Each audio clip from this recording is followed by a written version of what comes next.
আশা করি যে যেখানে আছেন সবাই খুব ভালো আছেন, সুস্থ আছেন, পরিবারের সাথে নিরাপদে আছেন। আজকে অনেক দিন পর কম্পিটেন্ট হওয়ার পর সাধারণত আমার বের হওয়া হয়নি, তো সাডেন একটা প্ল্যান করে আমি চলে আসলাম আজকে প্যান প্যাসিফিক লাউঞ্জে। এখানে একটা আমরা গেট টুগেদার অ্যারেঞ্জ করেছি, যারা কম্পিটেন্ট হয়েছে, স্যার এসেছেন, ম্যাডাম এসেছেন। তো যেহেতু অনেকদিন পর ব্লগ শুরু করলাম, আপনাদেরকে সবাইকে শুভেচ্ছা জানাচ্ছি। নিশ্চয়ই খুব ভালো আছেন। আমার খুব খারাপ লেগেছিলো, কারণ অনেকদিন কোনো ব্লগ দেওয়া হয়নি। তো যেহেতু প্যান প্যাসিফিকে এসেছি, সব কিছু শেয়ার করব এবং এখানকার ফুড আইটেম, এনভায়রনমেন্ট সব কিছু শেয়ার করবো আপনাদের সাথে। সব কিছু দেখতে হলে থাকতে হবে কিন্তু আমার সাথে, মানে শুক্লার সাথে, অবশ্যই শুক্লাস ব্লগের সাথে। তো চলুন একটু পরে আমরা ফুড কর্নারে যাব। যেহেতু থার্সডে ছিল, তো আমি মানে খুব আর্লি বাসা থেকে বেরিয়েছি, কারণ আমাদের ওইখানে ডাইনিং টাইম বলে দেওয়া হয়েছিল 7টা থেকে শুরু হবে। আমি হাফ অ্যান আওয়ার আমার লাগে যেতে, কিন্তু আমি অলমোস্ট 5টায় বেরিয়েছি।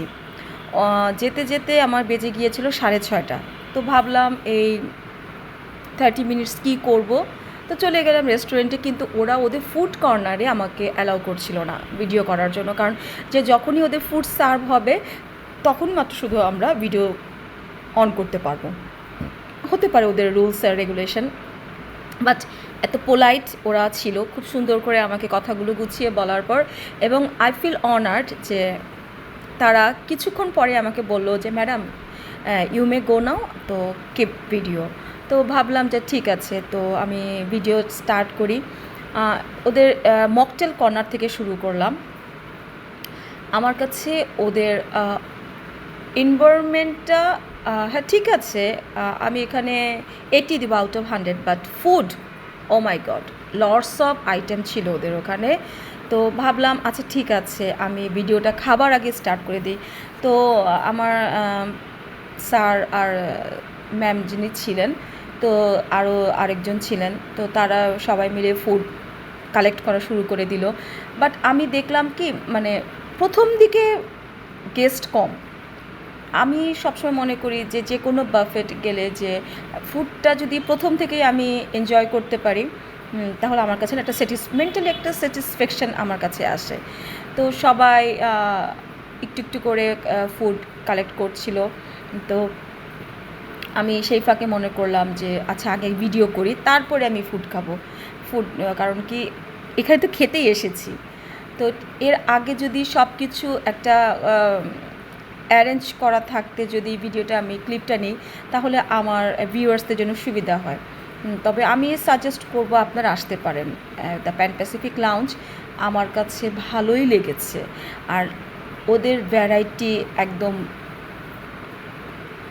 আমার কাছে বলবো যে চোখে পড়ার মতো। আর সবচেয়ে বেশি যেটা আমার কাছে ভালো লেগেছে এবং ইন্ট্রাক্ট যেটা করেছে আমাকে, সেটা হচ্ছে ওদের অরিও চিজ কেক এবং lots of variety of cheese cake, tiramisu, blueberry, Oreo, আরে অনেক লটস অফ চিজ কেক ওদের ওখানে আছে। ওরা ওখানে কালেক্ট করে রেখেছে। তো আমার কাছে ভালো লাগলো খুবই যে আমার ছেলে সাধারণত খুবই পছন্দ করে চিজ কেক। তো ইন দ্যাট কেস আমার মনে হয় ওকে এখানে একবার নিয়ে আসা উচিত। আর বাচ্চারা তো খুবই পছন্দ করবে, যেহেতু কেকের ভেরিয়েশনটা বেশি, ওয়াফেল ছিল, আরও অনেক অনেক, এত খাবার কিভাবে মানুষ খেয়ে শেষ করবে। তবে আমি প্রেফার করব ডিনারে থেকে যদি লাঞ্চে যাওয়া যায়, ইটস বেটার। আমার কাছে এটাই মনে হয় যে যদি আমরা লাঞ্চে একদিন একটা অ্যারেঞ্জ করি তাহলে ভালোই। তবে অন্যান্য রেস্টুরেন্টে গেলে হয় কি, নর্মালি কিন্তু এমনিতে যদি 3জনেও যাই, 4 or 5K উঠেই যায়। কিন্তু যদি এতগুলো ভ্যারাইটি নিয়ে বসা যায়, তাহলে কিন্তু টাকাটা একটু গায়ে কমই লাগে, ওয়েস্ট অফ মানি মনে হয় না, ওয়ার্থলেস আমার কাছে মনে হয় না। তো যাই হোক, সবাই খাবার নিচ্ছিল, আমি ভিডিও করছিলাম। একটা ফাঁকে সাদিয়া আপু আমাকে বলল যে তুমি খাবে না?